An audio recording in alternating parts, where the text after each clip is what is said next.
Hello my dear students, welcome to dream classes. और आज भी हम एक इम्पॉर्टेंट टॉपिक पे डिस्कस करने वाले हैं। क्लास 12 फिजिक्स के इम्पॉर्टेंट शॉर्ट क्वेश्चन। ये जो शॉर्ट क्वेश्चंस हैं, ये अगर इसका वैल्यू माना जाए तो बोर्ड के एग्ज़ाम में इसकी बहुत वैल्यू है। पूछिए क्यों? क्योंकि बोर्ड के एग्ज़ाम में 20 शॉर्ट क्वेश्चंस पूछे जाते हैं, 18-20, जिसमें आपको 10 शॉर्ट क्वेश्चन का सॉल्यूशन करना होता है और यहाँ से आपको 20 मार्क्स, जी हाँ, 20 मार्क्स आते हैं। तो हम जो है एक सीरीज चला रहे हैं इम्पॉर्टेंट शॉर्ट क्वेश्चंस का। 5-5 क्वेश्चंस की सीरीज है ये हमारी। 2 क्लास हो चुकी है, ये थर्ड क्लास है।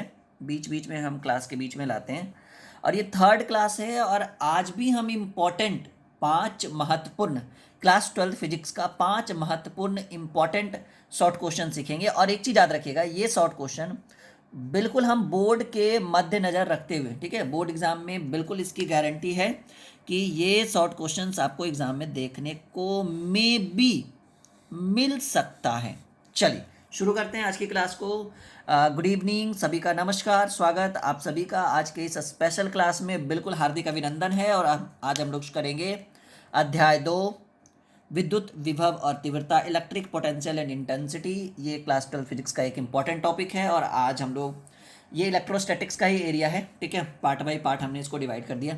तो जो पहला क्वेश्चन है 11 नंबर क्वेश्चन, यानी 5-5 क्वेश्चन का 2 क्लास हो गया है, 10 क्वेश्चन। ये 11वां नंबर क्वेश्चन, विद्युतीय क्षेत्र की तीव्रता को परिभाषित करें। चलिए सभी लोग लाइव चैट में इसका आंसर लिखेंगे। लाइव चैट नीचे चल रहा है, सभी लोग आंसर लिखेंगे। तो हमने कहा कि विद्युतीय क्षेत्र के किसी बिंदु पर, विद्युतीय क्षेत्र के किसी बिंदु पर विद्युतीय क्षेत्र की तीव्रता उस बिंदु पर रखे गए एकांक धनावेश या परीक्षण आवेश। ये जो परीक्षण आवेश जो वर्ड है, इसके बारे में थोड़ा सा हम जानते हैं, ठीक है। पहले इसके बारे में पूरा पढ़ लेते हैं कि विद्युतीय, सवाल है कि विद्युतीय क्षेत्र की तीव्रता को परिभाषित करें। तो हमने लिखा है कि विद्युतीय क्षेत्र के किसी बिंदु पर विद्युतीय क्षेत्र की तीव्रता उस बिंदु पर रखे गए एकांक धन आवेश या परीक्षण आवेश पर लगने वाला विद्युतीय बल होता है। ये जो परीक्षण आवेश है, ये टेस्ट चार्ज होता है। यह इतना छोटा है कि अगर हम इसको किसी विद्युतीय क्षेत्र में लाते हैं तो इससे उस विद्युतीय क्षेत्र में कोई इफेक्ट नहीं पड़ता है। तो हमने कहा है कि विद्युतीय क्षेत्र के किसी भी बिंदु पर, एट एनी पॉइंट, विद्युतीय क्षेत्र के किसी बिंदु पर विद्युतीय क्षेत्र की तीव्रता उस बिंदु पर रखे गए एकांक धनावेश, एकांक धनावेश यानी ये छोटा सा ऐसे पिद्दी सा एकदम ऐसे, ठीक है, एकांक धनावेश या परीक्षण आवेश, इसी को हम कहते हैं टेस्ट चार्ज, पर लगने वाला विद्युतीय बल के बराबर होता है या लगने वाला विद्युतीय बल होता है। अब यहाँ पर हमने फॉर्मूला कहा जहाँ E vector is equal to F vector by q nought. अब सवाल है कि सर ई वेक्टर क्या है? तो आपको पता है कि विद्युत क्षेत्र की तीव्रता को हम ई से डिनोट करते हैं। तो ये जो हमारा हो गया ई हो गया, वो विद्युतीय क्षेत्र की तीव्रता हो गया। क्यू नोट जो हो गया, ये हमारा टेस्ट चार्ज हो गया, परीक्षण आवेश। हमने अभी अभी इसके बारे में, क्यू नोट के बारे में पढ़ा, टेस्ट चार्ज के बारे में पढ़ा कि ये इतना छोटा होता है, इसकी वैल्यू इतना कम होता है कि अगर हम इसको काम में लाए ना, ठीक है, या अगर हम इसको किसी विद्युतीय क्षेत्र में लाएं तो इस पर इसका जो वैल्यू होगा वो बिल्कुल नगण्य के बराबर होगा। ये चीज़ हमने आपको क्लास में भी पढ़ाया था, ठीक है। अब ये एक पॉइंट यहाँ पे बनता है, ठीक है, एक पॉइंट देखिए यहाँ पे बना कि विद्युतीय क्षेत्र की तीव्रता, विद्युत क्षेत्र की तीव्रता एक सदिश राशि है, वेक्टर क्वांटिटी है, ठीक है। और अदिश और सदिश आपने पढ़ा होगा, स्केलर एंड वेक्टर, तथा इसका एसआई मात्रक न्यूटन पर कूलाम होता है। चलिए ये 2 ऑब्जेक्टिव अपनी कॉपी में नोट करिए, इसको पूरा लिखिएगा आप लोग एक बार फिर से। बहुत अच्छा, जितने भी शॉर्ट क्वेश्चन हम आपके लिए लेकर आ रहे हैं, बहुत इंपॉर्टेंट शॉर्ट क्वेश्चन है। हमने कहा कि विद्युतीय क्षेत्र के किसी भी बिंदु पर, एट एनी पॉइंट, विद्युतीय क्षेत्र की तीव्रता ज्ञात करने के लिए उस बिंदु पर रखे गए एकांक धनावेश या परीक्षण आवेश पर लगने वाला बल होता है। ये इसका डेफिनेशन है। अगर आप इसको अच्छे से बोर्ड के एग्जाम में लिखेंगे तो कितने मार्क्स आएंगे? कितने आएंगे? 2 मार्क्स आएंगे। कितने आएंगे? 2 मार्क्स आएंगे, पॉइंट टू बी नोटेड, ठीक है। फिर ये आपको ऑब्जेक्टिव के रूप में काम आएगा कि विद्युतीय क्षेत्र की तीव्रता एक सदिश राशि है और इसका एसआई मात्रक न्यूटन पर कूलाम होता है, ठीक है। क्लियर है? टेस्ट चार्ज हमने बताया कि यह एक छोटा सा होता है, पिद्दी सा होता है, पिद्दी सा, ठीक है। अगर हम इस टेस्ट चार्ज को किसी विद्युतीय क्षेत्र में लाएंगे तो इससे उस विद्युतीय क्षेत्र पर कोई असर नहीं पड़ेगा, बिल्कुल पिद्दी सा होता है, छोटा सा। अगर हम मान ले तो टेस्ट चार्ज, ये देखिए हमारा टेस्ट चार्ज है ऐसे, ठीक है। चलिए क्लियर है? फर्स्ट क्वेश्चन हमारा क्लियर हो गया। सेकंड क्वेश्चन की ओर हम लोग आ गए, यानी 12 नंबर क्वेश्चन। विद्युतीय विभव, electric potential. What is electric potential, या कहिए विद्युतीय विभव को परिभाषित करें। तो हमने कहा कि विद्युतीय क्षेत्र के, विद्युतीय क्षेत्र जहाँ पर आवेश का वह क्षेत्र जहाँ एक बाह्य बल लगता है और अपनी ओर आकर्षित करता है, ठीक है, विद्युतीय बल कहलाता है, विद्युतीय क्षेत्र कहते हैं।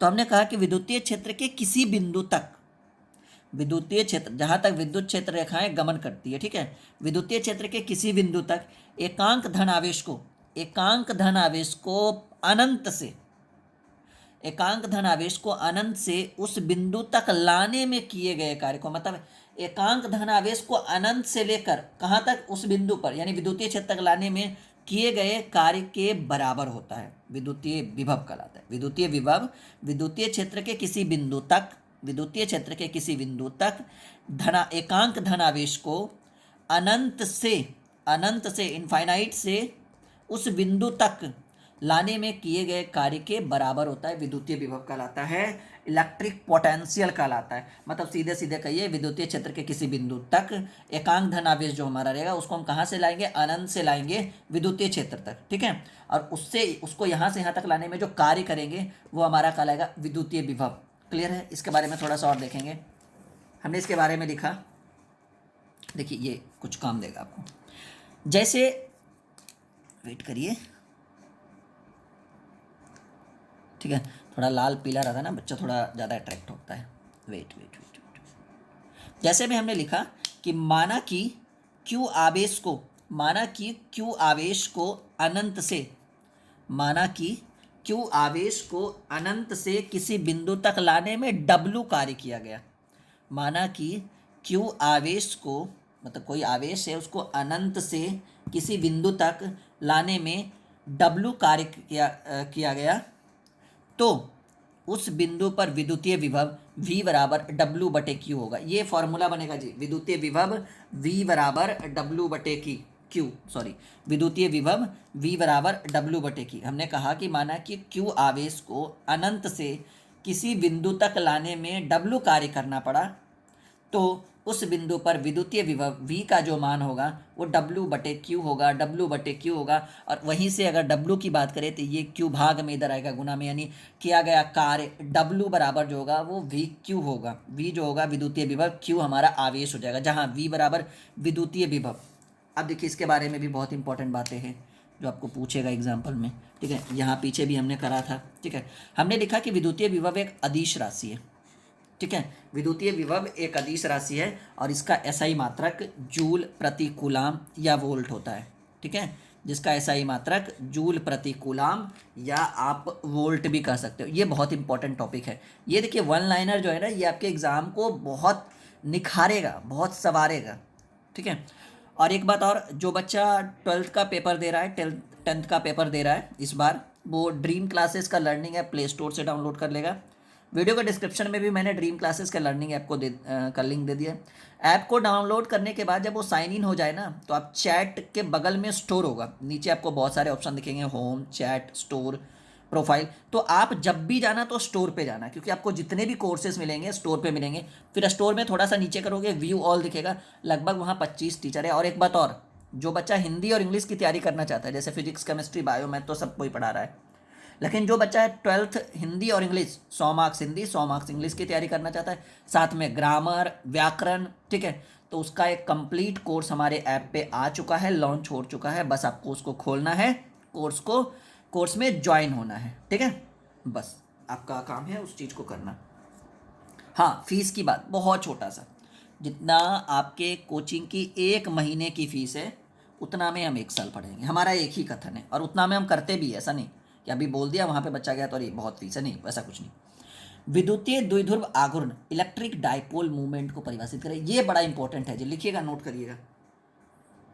विद्युतीय द्विध्रुव आघूर्ण, इलेक्ट्रिक डाइपोल मूवमेंट, बहुत अच्छा सवाल है, हम इसका सॉल्यूशन करते हैं। रेडी हो सब लोग? लाइव चैट में लिख रहे हैं ना, हमें कमेंट देखकर ज़्यादा परेशान करने की आदत नहीं है बच्चों को, हम चाहते हैं कि वो पढ़े, ताकि हम ये चाहते हैं ना कि जो बच्चा लाइव में नहीं पहुंच पाया है वो अगर वीडियो देख रहा है बाद में तो उसको परेशानी ना हो, बार बार नहीं, चैट वो सब पर ध्यान नहीं होना चाहिए, आप खुद समझ रहे हैं। तो हमने कहा विद्युतीय द्विध्रुव आघूर्ण, किसी विद्युतीय द्विध्रुव का विद्युतीय द्विध्रुव आघूर्ण किसी विद्युतीय द्विध्रुव आघूर्ण दोनों आवेशों में से किसी एक आवेश का परिमाण तथा दोनों आवेशों के बीच की दूरी के गुणनफल के बराबर होता है। इसे पी वेक्टर से सूचित किया जाता है। बस ठीक है, इतना आपको याद रखना है। आपको हम समझा देते हैं। हमने कहा कि किसी विद्युतीय द्विध्रुव आघूर्ण दोनों आवेशों में से किसी एक आवेश का परिमाण, यानी या तो पॉजिटिव या तो निगेटिव। तो चलिए हम पॉजिटिव वाले को लेते हैं। विद्युतीय द्विध्रुव आघूर्ण दोनों आवेशों में से किसी एक आवेश का परिमाण, चलिए हमने क्यू ले लिया, तथा दोनों आवेशों के बीच की दूरी, यहाँ से यहाँ तक की दूरी हमें फाइंड आउट करना है। तो मानकर चलिए कि ये एक विद्युतीय द्विध्रुव है, जहाँ इस पर एक पर हमने पॉजिटिव प्लस क्यू आवेश दिया और दूसरे पे हमने माइनस क्यू आवेश दिया।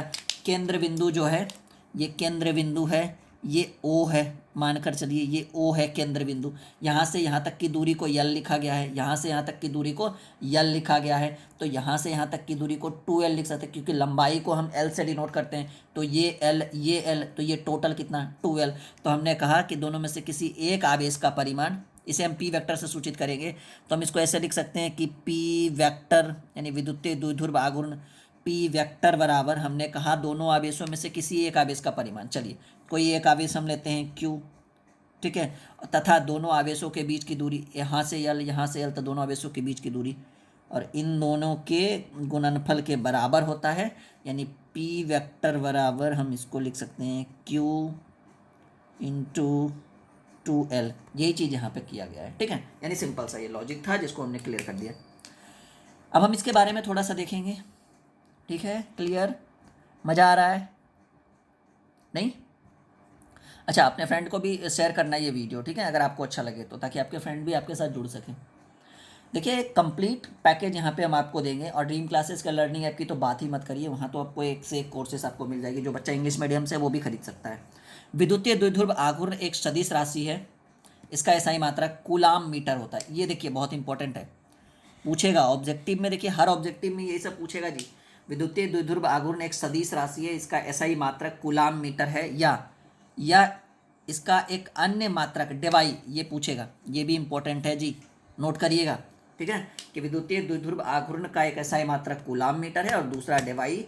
बिल्कुल आपको पूछेगा। ये डेवाई को मैं हाईलाइटेड कर देता हूँ अच्छे से पेन से, ठीक है। एक तो कूलाम मीटर, तो पर मीटर नहीं है, कूलाम मीटर है जी, और एक क्या है डेवाई है। यानी दोनों आपको पूछेगा विद्युतीय द्विध्रुव आघूर्ण के एसआई मात्रक में। 13 क्वेश्चन हो गए, आज हमारा 3 क्वेश्चन हो गया। समझ में आ रहा है? पहले सब लोग फटाक लाइव चैट करिए, नीचे लाइव चैट में लिखिए जल्दी। समझ में आ रहा है नहीं? बताइए सब लोग, इसका आंसर दीजिए। विद्युतीय द्विध्रुव आघूर्ण का एसआई मात्रक क्या होगा? जल्दी लिखो सब, कूलाम मीटर या डेवाई, जल्दी जल्दी लिखिए, फास्ट करिए। चलिए अगला क्वेश्चन रखें। मज़ा आ रहा है ना? बहुत अच्छा लग रहा होगा सभी लोग को। चलिए अगला सवाल आपके स्क्रीन पे रखते हैं। ये देखिए, इलेक्ट्रिक फोर्स विद्युतीय बल को परिभाषित करे।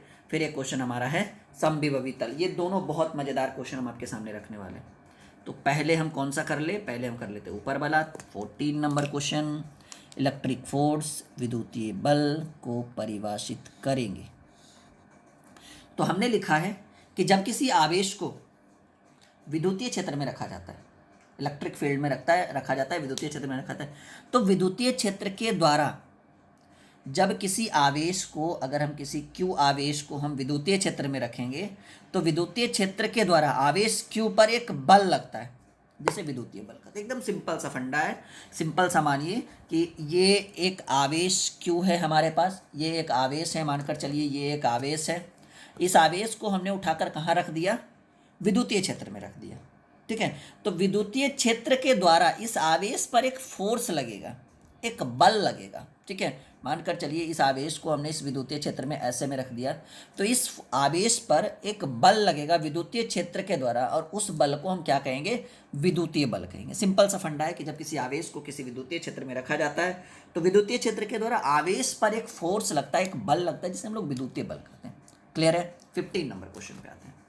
क्लियर है ना? ज़्यादा कॉन्सेप्ट आपका क्लियर होना चाहिए। यहाँ तक सब लोग लिखिएगा। अच्छा, इसको सब लोग लाइव चैट में लिखिए, जल्दी जल्दी से लिखिए। काफ़ी बच्चे हमारे साथ जुड़े हैं, काफ़ी अच्छा लग रहा है कि चलो भाई बच्चों का एक्टिवेशन, काफ़ी एक्टिव बच्चे हैं, मोटिवेशनल मिल रहा होगा। ठीक है, बिल्कुल।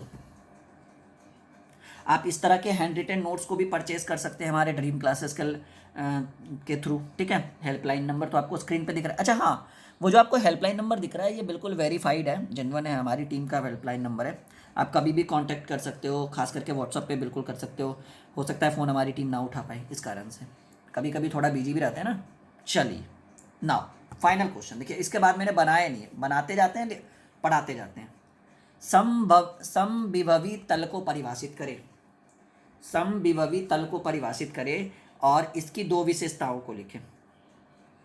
हमने कहा कि विद्युतीय क्षेत्र में स्थित वैसा तल, पॉइंट टू बी नोटेड, एकदम अच्छे से समझना कि विद्युतीय क्षेत्र यानी इलेक्ट्रिक फील्ड, विद्युतीय क्षेत्र में स्थित वैसा तल जिसके प्रत्येक बिंदु पर विद्युतीय विभव का मान समान होता है। एकदम एक लाइन को ये लिख दीजिएगा, हो गया काम।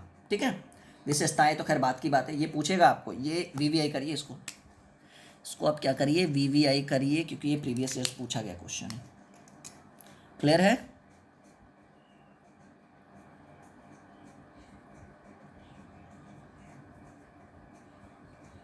चलिए, हमने कहा समविभवी तल, विद्युतीय क्षेत्र में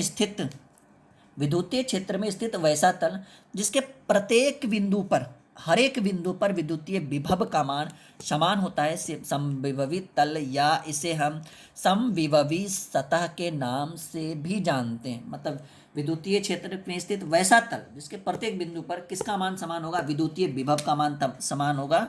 किसका मान समान होगा, विद्युतीय विभव का मान समान होता है, समविभवी तल, या इसे हम समविभवी सतह के नाम से भी जानते हैं। और उसके बाद हमने लिखा है कि समविभवी तल की दो विशेषताएं हैं। पहला, समविभवी तल के किन्हीं दो बिंदुओं के बीच का विभवांतर शून्य होता है। लिखिएगा जी, जब विभव समान होगा तो बीच का विभवांतर शून्य होगा।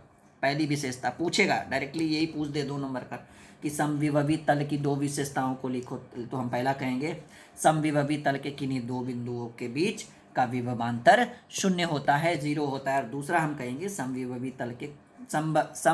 तल कभी भी एक दूसरे को प्रतिच्छेदित नहीं करते हैं। समविभवी तल कभी भी एक दूसरे को प्रतिच्छेदित नहीं करते हैं। तो ये हमारा 15 क्वेश्चन आज क्लियर हो गया। ऐसे करते करते करते करते हम 100 प्लस करेंगे, तब हमारा टारगेट पूरा होगा। 100 प्लस, कम से कम मिनिमम 100, उससे ज़्यादा भी हो जाए। अब मान कर चलो अगर 100 क्वेश्चन में आपके 20 क्वेश्चन एग्ज़ाम में आ जाएं तो सोचो क्या होगा। ठीक है, और ये 100 क्वेश्चन को पढ़ने में लगेगा कितना दिन, मुश्किल से अगर बच्चा बढ़िया से पढ़े तो 5-6 दिन में, एक सप्ताह में आपको अगर कोई 20 मार्क्स दिला दे बोर्ड के एग्ज़ाम में, सोचो 365 दिन में 100 मार्क्स आते हैं, और 7 डेज़ में अगर कोई 20 मार्क्स दे दे तो आपके अंदर की फीलिंग्स को आप समझ सकते हो कि आपको कैसा फील होगा, अच्छा कितना लगेगा। ठीक है, तो आज का क्लास यहीं पे था। उम्मीद है कि सबको काफ़ी समझ में आया होगा। अगर सच में समझ में आया है तो प्लीज़ इसको शेयर करिएगा ज़्यादा से ज़्यादा दोस्तों के साथ। ठीक है, आपके जितने भी फ्रेंड्स हैं, ऐप डाउनलोड करिए। जिन बच्चों ने डिलीट कर दिया है, किसी को, बहुत सारे बच्चे ऐसे थे जिनको ऐप समझ में नहीं आया, उन्होंने डिलीट कर दिया। डिलीट मत किया करो, वहाँ पे नोटिफिकेशंस आएंगे आपको क्लासेस की। ठीक है, रिजल्ट वगैरह आएगा, एग्ज़ाम होगा, कब होगा नहीं, वो सब नोटिफिकेशन हम ऐप में देते रहते हैं बच्चों को। तो ऐप डिलीट करना है अपने आप में एक मूर्खता है। ठीक है, उसको रख के रहिए, काफ़ी चीज़ें सीखने को मिलेगी ऐप में आपको। और मिलते हैं अगले वीडियो में 16 to 20। और जल्दी जल्दी से कंप्लीट कोर्स ज्वाइन करिए, उसकी फ़ीस जल्द बढ़ने वाली है। ठीक है, प्रतिदिन लगभग में 40 से 50 बच्चे उस कोर्स को ज्वाइन कर रहे हैं, तो आप भी पीछे मत हटिए, जल्दी जल्दी से उस कंप्लीट कोर्स को ज्वाइन करिए। ठीक है, काफ़ी उसमें हम PCMB का भी ला चुके हैं, हिंदी इंग्लिश का भी ला चुके हैं, मतलब एक पैकेज है। ठीक है, और आपको पता है कि क्या भी हो रहा है सब जगह, नहीं कैसा स्थिति बन गया है, तो आप इस ऐसे सिचुएशन में पढ़ सकते हैं घर बैठे। ओके, मिलते हैं अगले क्लास में, टेक केयर।